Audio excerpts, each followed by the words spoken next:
All right, so I wanted to briefly talk about the bare knuckle fighting championship matches that just happened. Uh, Primarily the last two fights. First, I wanted to start off with Eddie Alvarez versus Chad Mendes. Um, this fight was extremely competitive. I have to admit, I enjoyed every moment of it. It was back and forth the whole time, and by the end of the fight, it could have gone to either gentleman, in my opinion.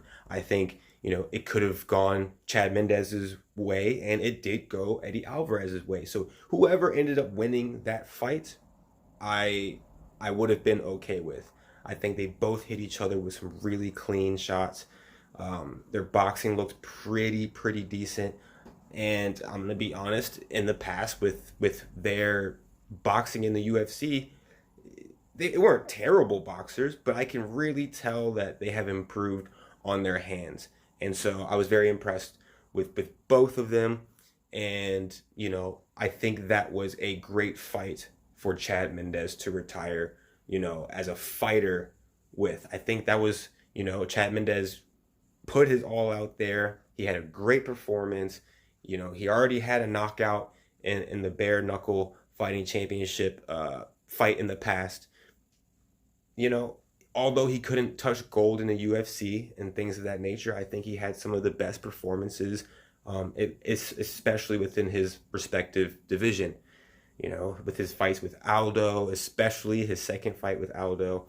First fight, we know how a lot of us know how that ended, right? That ended with a knee to the face. But we're not gonna sit here and talk about that, right? We're gonna sit here and give Chad Mendes props as a legit fighter. Basically since day one. I Would you guys consider him an OG? I think he was fighting long enough to where you could consider him an OG. And so, much respect to him. I definitely wish him, all the successes after his retirement. And so that was heartwarming. I enjoyed the fight, and I enjoy the fact that he's gonna be able to retire with peace on his mind. Now, the next fight I wanted to talk about is that Luke Rockhold versus Mike Perry fight. My first initial thoughts were Luke Rockhold was a solid kickboxer style fighter. He relied a lot off of his legs, and I didn't ever think of him being a very tough guy. He wasn't a very durable guy. He didn't rely super heavy off of his hands, or at least nobody really thought about Luke Rockhold, and the first thing that you thought about was, oh, he has dangerous hands. It was always his kicks. Now, Mike Perry, he does come off as that bruiser, tough guy. He's just in your face. He doesn't really care if he gets punched or damaged. He's just trying to knock you out. That was his style in the UFC. So I saw Mike Perry's move to bare knuckle being an ideal move for him.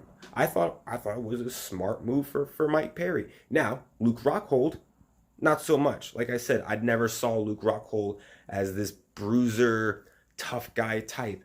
And so going into this fight and then watching the fight and watching how this fight ended, I can't say I was, I'll put it this way. I was surprised that Mike Perry broke his teeth. But I wasn't surprised in the fashion of which, of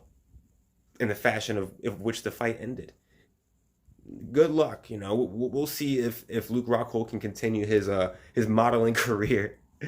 It's seriously though. I hope Luke Rockhold, we have technology out here, so I'm sure they're gonna be able to, make his teeth look brand new. I'm sure he'll be okay. It's just the wow factor of, oh my goodness, your teeth just got broken. And I don't know if this organization is sustainable for a lot of fighters. I think you take a lot of damage, you get cut up.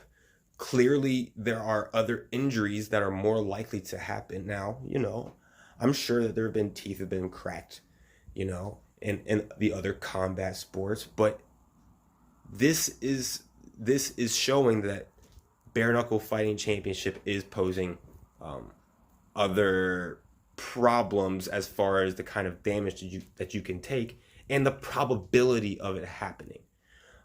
Like I said, I'm not saying that this doesn't happen in the UFC. This doesn't happen in any of the other combat sports or combat organizations. What I am saying is, with the fashion of which these fighters are fighting, in the condition that these fighters are fighting in, you're more likely for certain kinds of injuries to happen.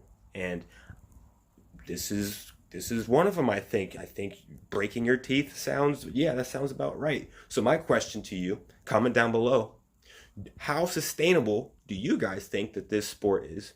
Do you think that there can be a fighter who's going to be able to sustain, bare knuckle fighting for 20 fights? Is that a thing? Is that a thought? I don't know. I don't know. My last thoughts are, I don't know if people are going to be able to sustain in this organization or in this fashion of fighting. And I didn't think Luke Rockhold was built for this sport, this particular sport. I don't know. Maybe he should stick to modeling. I think he should hang up the gloves, or wraps, because there's no gloves in bare knuckle fighting. Okay, anyways, comment down below your thoughts, and I'll catch you guys in the next one. Peace.